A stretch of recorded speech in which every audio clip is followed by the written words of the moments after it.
Hey guys, welcome back to another tutorial video. So in today's video I'll show you how to fix Roblox lag on iPhone.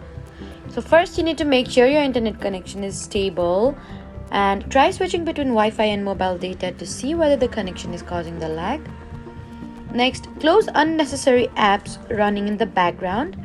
Then open App Store and make sure Roblox is updated to the latest version. You can also restart your iPhone to clear temporary issues. And inside Roblox, lower the graphics quality if the game is struggling to run smoothly. Now open a Roblox experience, access the settings menu and reduce the graphics level if the option is available.